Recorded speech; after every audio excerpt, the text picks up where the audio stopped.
Okay, we all good? Okay.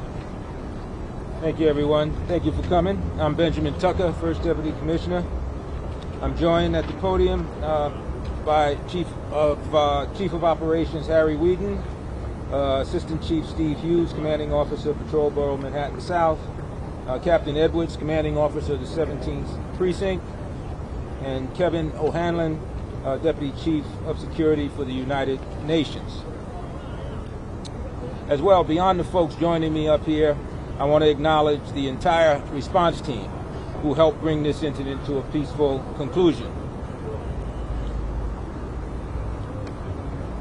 From the initial police officers on scene to the emergency services unit, our hostage negotiators, the strategic response group, and the incredible detectives who immediately went to work on this investigation, and our partners at the fire department and EMS.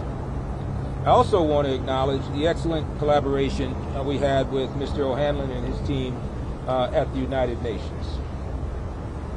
At approximately 10:40 a.m. this morning, patrol officers from the 17th Precinct responded to a 911 call for a man with a gun outside the United Nations.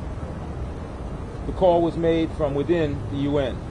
Once on scene, the officers observed a male wearing a red jacket, blue jeans, white hair, holding what appeared to be a shotgun directly under his chin. The man also had a bag with him. The officers immediately secured a safe perimeter, while additional resources responded to the scene. The emergency services unit made initial contact with the individual, and I want to bring Chief Whedon to share his situation, share how the situation developed from there. Harry? Thanks, Commissioner. Upon arrival, emergency service unit's officers secured the block, clearing the area of civilians. Using ballistic cover, ESU officers approached the individual, attempted to isolate and contain him, while also beginning a dialogue. One of our ESU officers, Police Officer Matthew Labrizzi, did a great job. He began the dialogue with the individual and continued the conversation throughout the entire incident. Based on statements he made, we knew early on that this did not appear to be terror-related. He had some papers he wanted delivered to the UN. The dialogue went back and forth about how we might be able to accommodate his request and bring the incident to a peaceful conclusion. Ultimately, members of the emergency service unit took possession of the papers and were able to deliver them to the UN. As a result, the individual put down his shotgun and was taken into custody without incident at approximately 1:40 p.m. He was transported to an area hospital for evaluation. I want to commend all of the officers involved who put themselves in harm's way, who relied on their training, and got the job done without anyone getting hurt.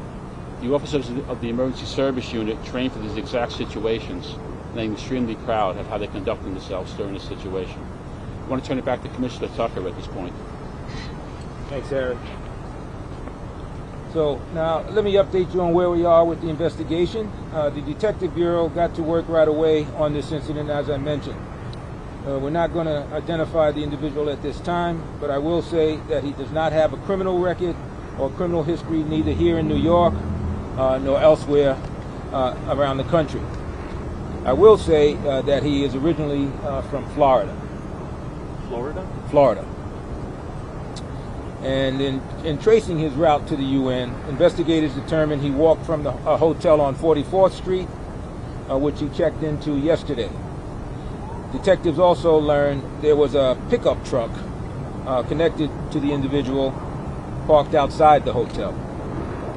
I want to assure everyone that the bomb squad has swept the hotel, has swept his hotel room, and the truck. And there are no outstanding threats connected to any of those items at this time.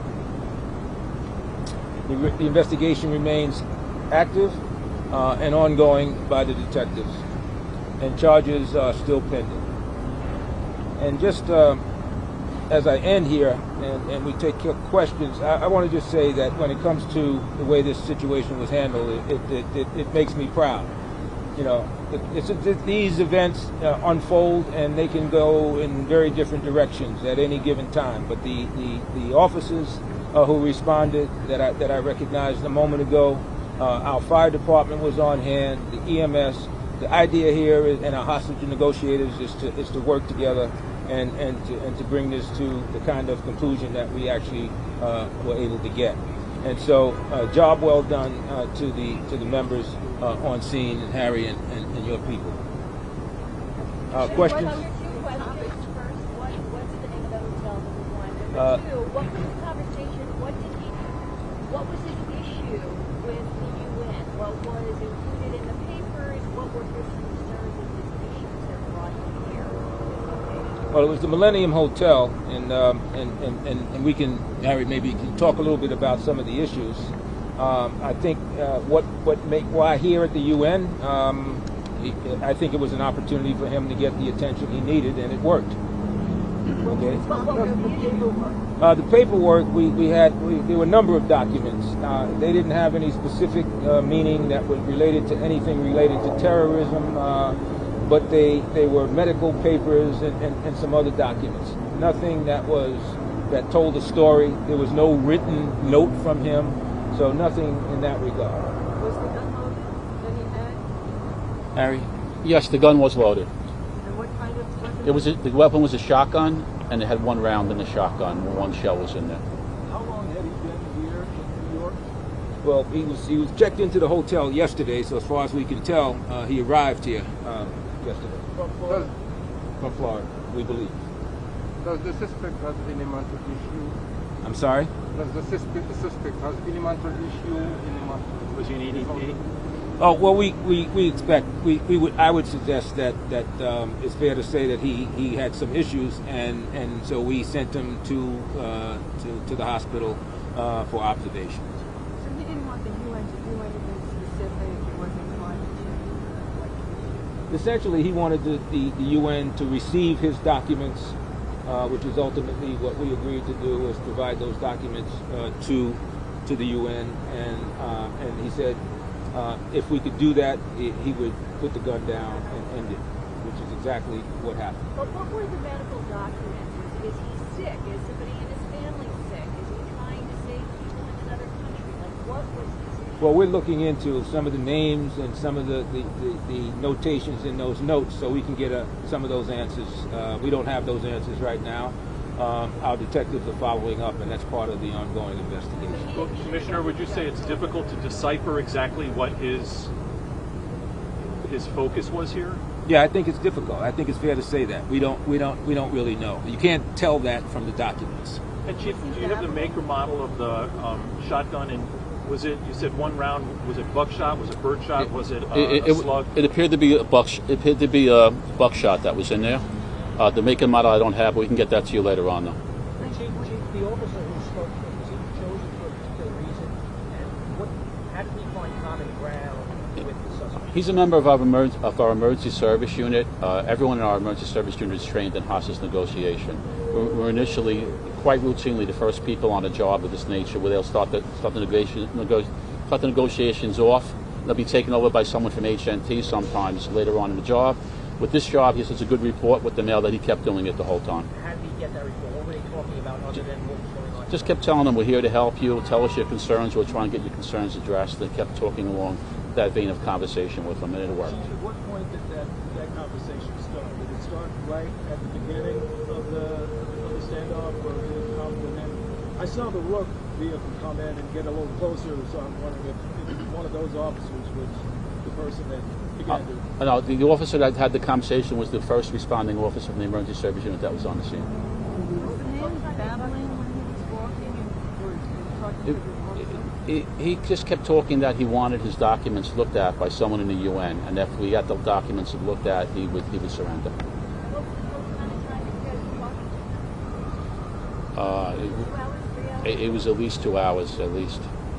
One more question. Did he say he was going to kill himself if he taken more? He never stated that, but he had the shotgun under his chin at the whole Did he time. threaten police officers? No, he never pointed it towards us. One more right here.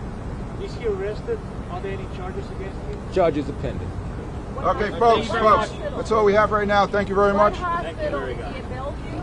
We're not going to get Yes. Yes. Thank you. Yes. Thank you. Nice.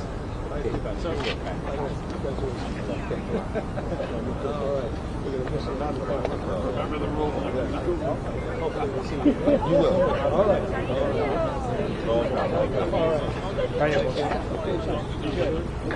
Very nice.